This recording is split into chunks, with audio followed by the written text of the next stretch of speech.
In that diagram below, Jm is equal to Mk, Jn is equal to Nl, and Mg is equal to Gp. GH is parallel to KL. Prove that A, NH is equal to HP, and B, KL is equal to 4GH. Let's start with part A. Prove that NH is equal to HP. Now, NH and HP both sit on side NP in triangle MNP. So let's make this triangle red. From the diagram, we can see that on side MP, Mg is equal to Gp. But in order to use the converse midpoint theorem to prove that NH is equal to HP, we first need to prove that GH is parallel to MN. So let's make our diagram black again.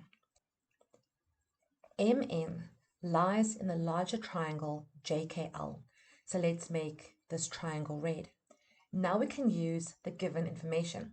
So we can say in triangle JKL, the small line over here and over here show us that Jm is equal to Mk. And as our reason, we say given the two lines over here and over here show us that Jn is equal to Nl. And all of this information has been given to us in the question. So we use given as our reason. M is the midpoint of Jk and N is the midpoint of JL, which means that not only is Mn parallel to KL, but Mn is half the length of KL, according to the midpoint theorem. On our diagram, let's put a blue arrow on Mn to show that it's parallel to KL. And now we can make our diagram black again. Let's make some space and make a note at the top of the page that Mn is equal to half the length of KL.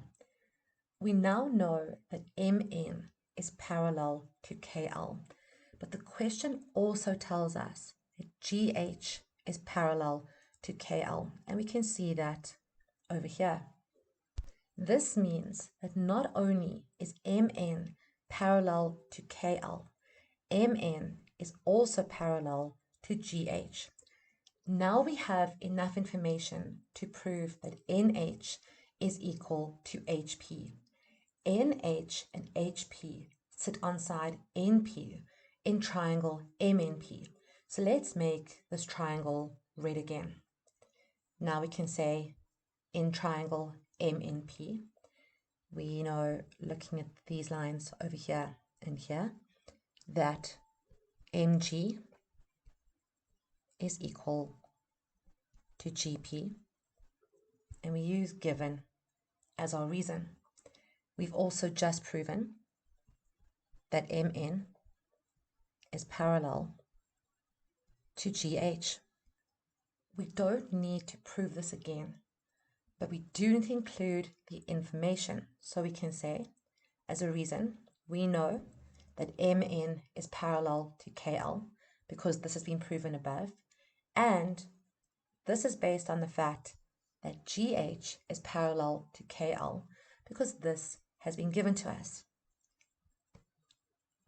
G is the midpoint of MP and Mn is parallel to GH, which means that NH must be equal to HP, and we now know that GH is equal to half the length of Mn according to the converse midpoint theorem. On our diagram, let's put 4 blue lines on NH and 4 blue lines on HP to show that they are equal. Now we can move on to part B. Prove that KL is equal to 4GH. Please don't be scared to draw on your diagrams and make notes of the information you found. This can always help you with later sections in a question. In part A, we found that GH is equal to half of MN. So let's make a note of this up here. In this question, we need to prove that KL is equal to 4 times the length of GH. KL lies at the base of the large triangle, so let's make it red. GH lies in the smaller triangle MNP, so let's make this red as well. Now we've already found that MN is equal to half of KL and GH is equal to half of MN. So we can use this to prove that KL is equal to 4GH. Let's bring our first equation down to the left and our second down on the right. Now in this equation, we have 1 over 2 KL, but in the equation we need to prove we have KL. So the first thing we need to do here is get KL by itself.